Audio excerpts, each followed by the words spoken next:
Ang kwentong ito ay hango sa totoong buhay. Karanasan ito ni Noli. Taong 1996, Bacolod. Magandang gabi mga kaermitanyo. Galing sa sakit pero pwede na. Simulan na natin ang kwento. Ngunit kasabay ng paglisa ng engkanto, ay naglaho din ang batong nakuha niya. Kaya ang sabi niya, "Manong, nasaan na yung bato?" Tanong ni Noli. Ang mutya baka mo. Pumaloob na yon sa espiritual mong ulirat, Noli. Huwag kang mag-alala. Matatawag mo pa rin ang lakas nito kung nasa paligro ang iyong buhay. Halika na, uwi na tayo. Ramdam ko na ang panghihina ng katawan mo. Uwi ka sa kanya ng maestro niya. Sa pagbalik nila sa lugar kung saan ang mga kasama nila, inakay na siya ni Manong Duming dahil sa hirap na itong naglakad.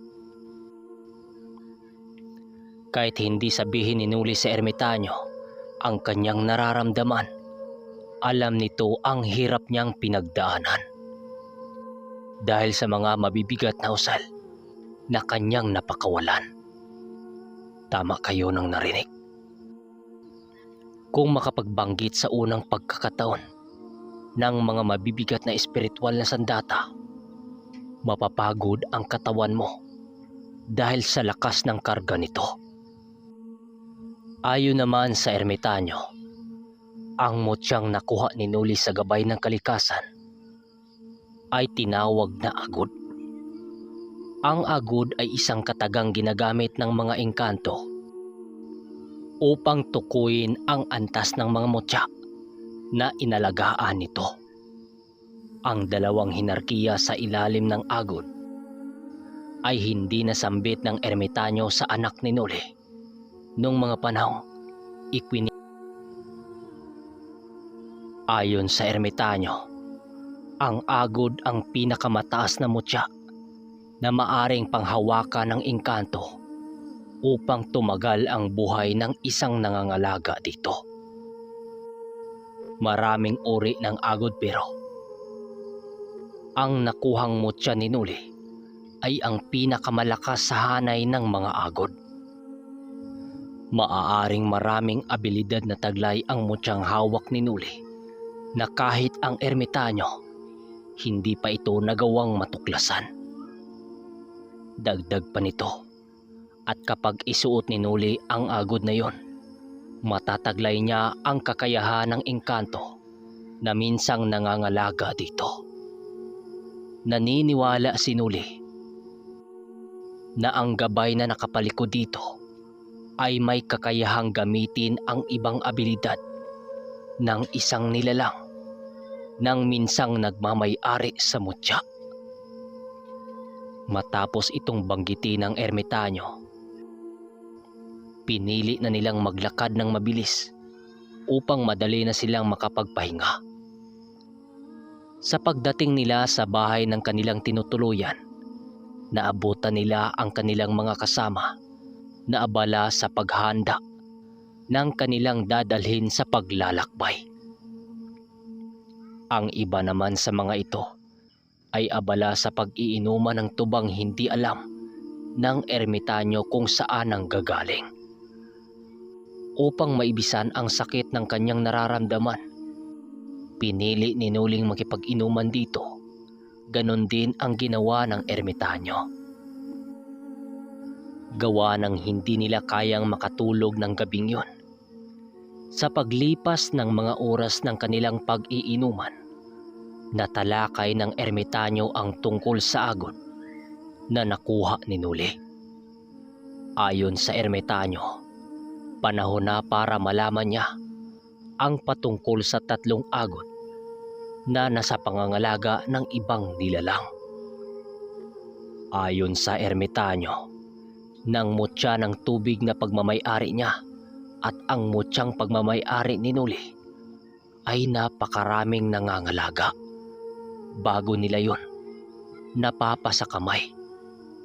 Dagdag pa ng ermitanyo, sa lahat daw ng mga agod na mutya, ay ang nagngangalang Sanoy lamang ang may pinakamataas na antas.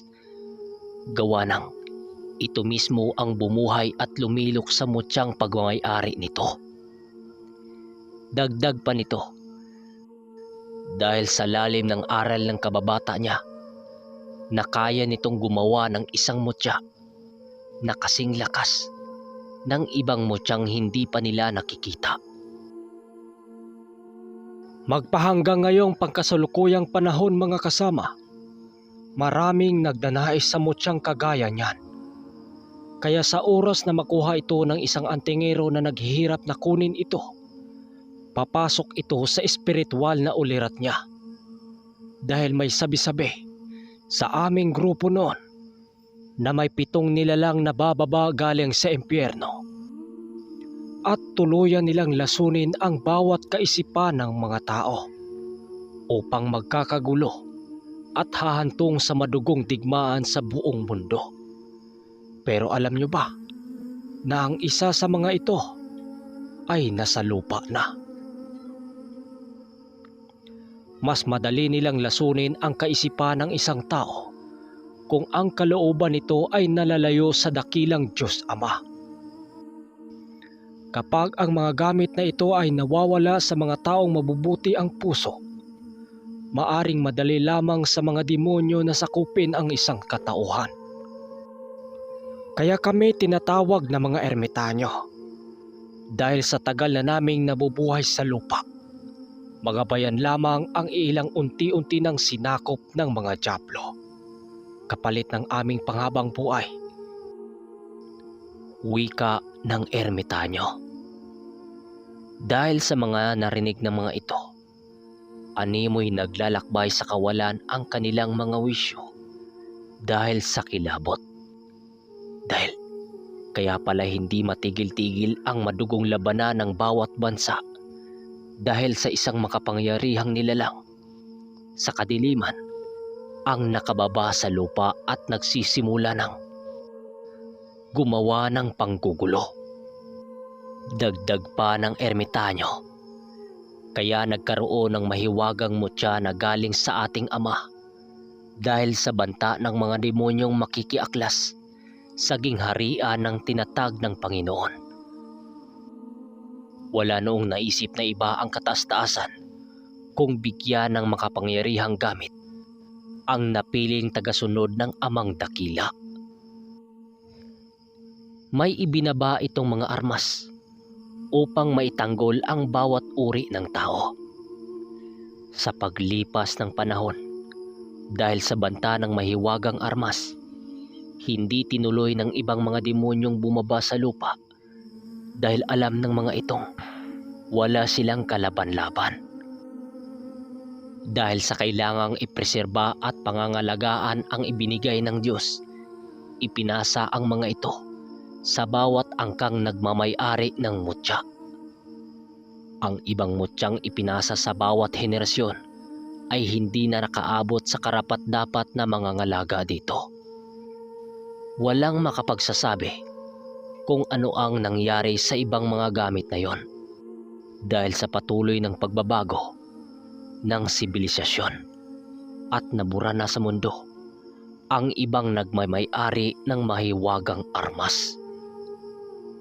Makalipas ang ilang mga siglo, napag-alaman ng mga albularyo na pagmamay-ari na ng ibang mga elementong may bahid ng kasamaan ang ibang mga armas na binigay ng ating Panginoon.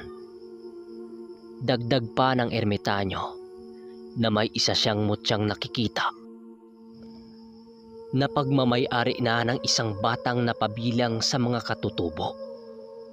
Dagdag pa nito na kaya nabuo ang kanilang samahan upang bawiin ang ibang malalakas na mutya na sinakop na ng kasamaan kagaya ng nakuha nilang mutya sa mga kultong sungaw. Matapos makapagkwento ng ermitanyo, Halos nadagdagan na naman ang kanilang kwentuhan nang matalakay ng kanilang grupo ang patungkol sa mahiwagang sibat ni Atardar.